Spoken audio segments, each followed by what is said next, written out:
एक गुरु और शिष्य की कहानी। एक गुरुकुल के आचार्य अपने शिष्य की सेवा से बहुत प्रभावित हुए। विद्या पूरी होने के बाद जब शिष्य विदा होने लगा तो गुरु ने उसे आशीर्वाद के रूप में एक दर्पण दिया। वह साधारण दर्पण नहीं था।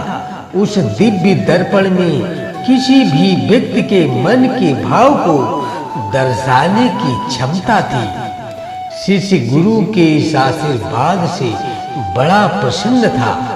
उसने सोचा कि चलने से पहले क्यों न दर्पण की क्षमता की जांच कर ली जाए।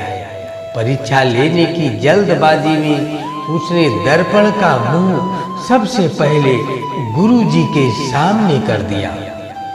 शिष्य को तो सदमा लग गया। दर्पण यह दर्शा रहा था कि गुरुजी के हृदय में मोह, अहंकार, क्रोध आदि दुर्गुण स्पष्ट नजर आ रहे हैं। मेरे आदर्श, मेरे गुरुजी इतने अवगुण से भरे हैं, यह सोचकर वह बहुत दुखी हुआ। दुखी मन से वो दर्पण लेकर गुरुकुल से रवाना हो गया। तो लेकिन रास्ते भर मन में एक ही बात चलती रही। जिन गुरुजी को समस्त दुर्गुणों से रहित एक आदर्श पुरुष समझा था, लेकिन दर्पण ने तो कुछ और ही बता दिया। उसके हाथ में दूसरों को परखने का यंत्र आ गया था, इसलिए उसे जो मिलता उसकी परीक्षा ले लेता। उसने अपने कई इष्ट मित्रों तथा अन्य परिचितों के सामने दर्पण रखकर उनकी परीक्षा ली। सबके हृदय में कोई न कोई दुर्गुण अवश्य दिखाई दिया।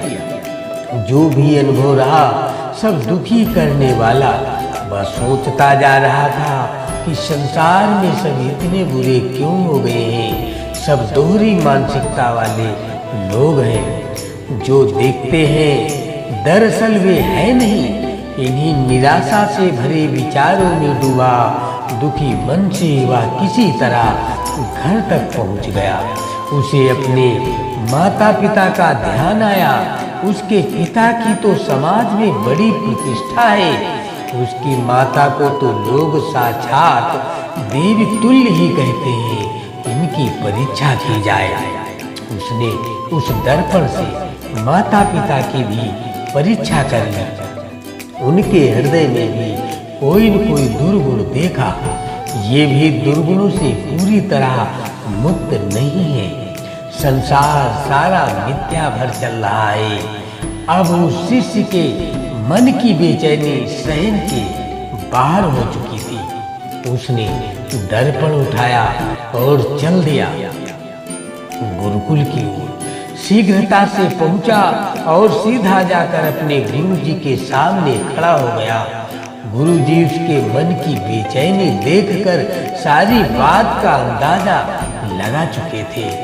चेले ने गुरुजी से विनम्रता पूर्वक कहा, गुरुदेव, मैंने आपके दिए दर्पण की मदद से देखा कि सबके दिलों में तरह तरह के दोष हैं। कोई भी दोष रहित सज्जन मुझे अभी तक क्यों नहीं दिखा।